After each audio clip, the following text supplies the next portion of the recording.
was lucky enough to live in a large house when I was a kid. My house had a side room towards the back side of the first floor. My siblings called it the second living room because that's basically what it was. It had an old recliner, a small table, and a mid-sized couch. That's it. We hardly ever sat in there. One morning, I woke up sick. I told my mom, and she told me to take the day off from school and stay home. My siblings had to be at school, and my parents worked, so that meant I had the house to myself. I laid around in bed for a few hours, until around 10:30 a.m., when I heard steady walking coming from the first floor. I thought nothing of it at first, as I just assumed maybe my mom went in late to work like she did sometimes. I needed something to eat anyway, so I stood up and went downstairs to the kitchen. I made it about 3 feet in front of my kitchen's walk-in doorway when I locked eyes with not my mom, but a 6-foot-tall man wearing raggy and ripped-up clothes. I was frozen in fear. I just stood there. It was only for a few seconds, but it felt like hours had passed. The guy just stood there and watched me too. No expression or anything. I eventually pulled myself out of the shock and bolted for my bedroom upstairs. I didn't hear him following me, but I got in my bedroom and locked the door and moved a dresser in front of it anyways. I pulled out my phone and instead of calling 911 like I should have, I called my mom. I screamed into the phone telling her someone was in the house trying to kill me. She told me not to leave my room for any reason and call the police, so I did. 15 minutes later, the police finally show up, as I could see through my bedroom window. I watched them enter the house before I left my room to run down to them for safety. I told them everything that happened. They did a quick search of the home and found nothing. Not a single person or broken window or door. My parents came home shortly after and were furious that the guy had not been caught. I was extremely angry as well, but I was also relieved that I was alive. The police began packing their things, but as one of the last officers was on the way out, he noticed a Walmart bag sticking out from under our couch. It was that couch in the side room that no one ever used. And, well, what do you know? We found hundreds of trash bags and week-old rotting food under the couch, along with some of our personal items like wipes, water bottles, and we even found a bag of piss. Whoever that man in the kitchen was had been living under our couch for weeks. I can't comprehend how none of us had smelt any of the garbage that was piled up under there for the entire time he was there. The fact that he never made a single noise under there just baffles me. We've since cleaned that room out completely and turned it into a breakfast nook with wooden chairs so no more people can break in and find free housing in them. I go off to college in a few months, so I won't have to live in fear of that incident happening again for much longer. But I still think about it every time I wake up with a cough.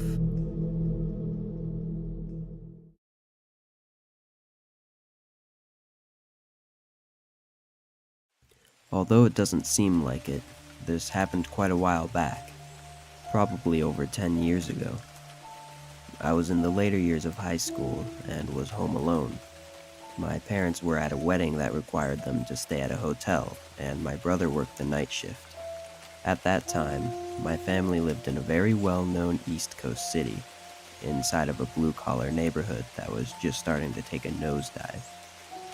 As a teenager, I was a bit of a loner. I wasn't a nerd or anything. I was a big dude who had friends and went on dates, but I'm naturally an introvert, so I cherished the rare alone time that I got. This weekend I was looking forward to engaging in my normal empty house routine. Play some PlayStation on the big screen TV, order some late takeout dinner, and watch some Dragon Ball Z. Then around 2 a.m., fall asleep on the couch with my old dog Cecil. Cecil was an old beagle and had been in our family for about 8 years now. He was quiet and peaceful and spent his time begging for food and sleeping. Unlike most beagles, Cecil never howled or barked. He was more than content to rest his head on your lap and spend the night there. Anyways, it was about 1 a.m. now, and I had just finished the last slice of pizza and was starting to doze off on the couch when I hear a bang coming from the back alleyway. I didn't think much of it. Anyone who's lived in the city knows noises happen at all moments of the night. Cecil's head popped up off my lap and the hair on his back stood up. He's always been a bit skittish, so I calmed him down and started dozing off again. But not more than 2 minutes later, I hear another bang. Cecil did something I never saw him do before.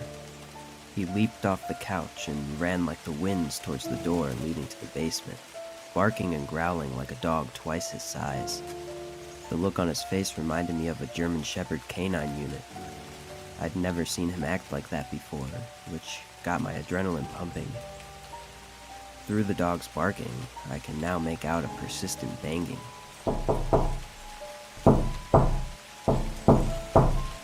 There was a seldom used door in the basement that led to our back alleyway.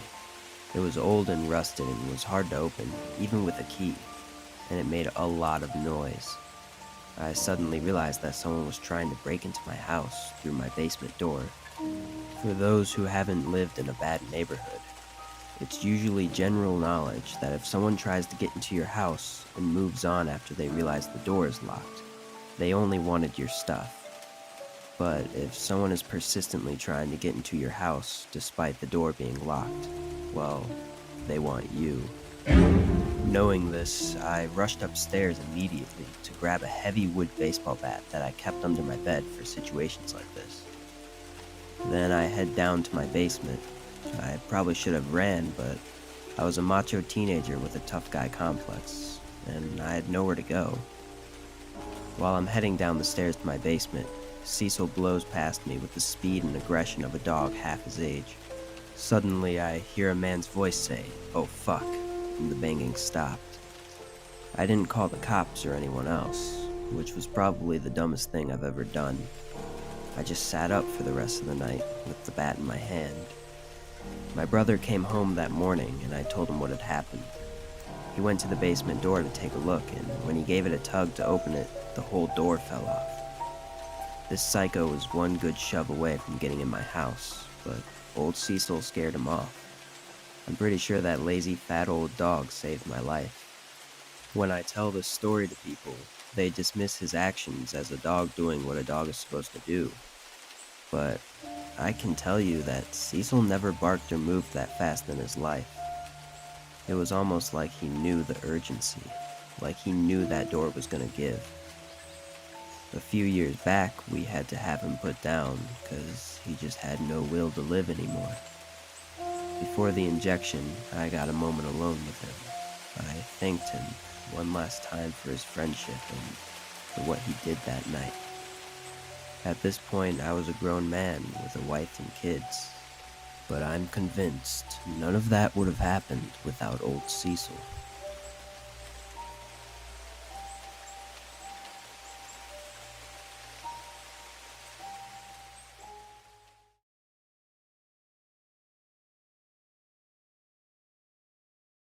I was around 13 at the time of this story. I still live in this house, and I still don't know what this was. A thunderstorm had just started, and due to our area being in Tornado Alley, I always slept downstairs in my dad's room just to be safe because I'm a heavy sleeper. It was around 12:43 a.m., sitting on my phone watching YouTube to pass time. As the rain hit the house, I heard my dad's intense car bass pull up into the driveway. I lived in a small town and everybody knows everybody, and he was the only one with a car like that. I assumed he would be coming downstairs to sleep since he had been working all night. And so I collected my things and my dog and sat at the edge of the bed waiting. After waiting for a few minutes, I ended up walking over to the window that faced directly towards the driveway. Through this window, I could see the entirety of the driveway, so there was no way any car in the driveway wouldn't be seen. But there wasn't a car. There was nothing. I thought I had probably just mixed up a car passing on the highway next to us, because I remember my dad had also said that he would only be home around 2 a.m. I walked over and sat back down, but almost immediately I realized the car-based sound never left the driveway. I was spooked, but eventually I thought nothing of it, seeing as people park randomly around houses a lot. A few minutes passed by, and I heard my dad's cough in the garage. I thought he was home, and I was relieved because the storm was beginning to pick up. But it only frightened me more when I realized I never heard the garage door open. I was too spooked to look out the window again, and so I waited. A few minutes passed by, and the rain now hitting the house harder, with thunder and lightning getting louder and brighter. I heard my dad's voice call out my name softly.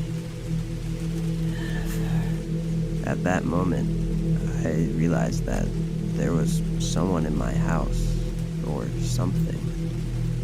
I had frozen place, listening. I turned and looked at my dog, noticing his confused look towards me as if he didn't hear anything. I slowly sat back down and just laid as still and quietly as I could until I eventually passed out. I woke up at 4 a.m. and immediately ran to the window and saw my dad's car, and so I ran upstairs. I told him everything that had happened.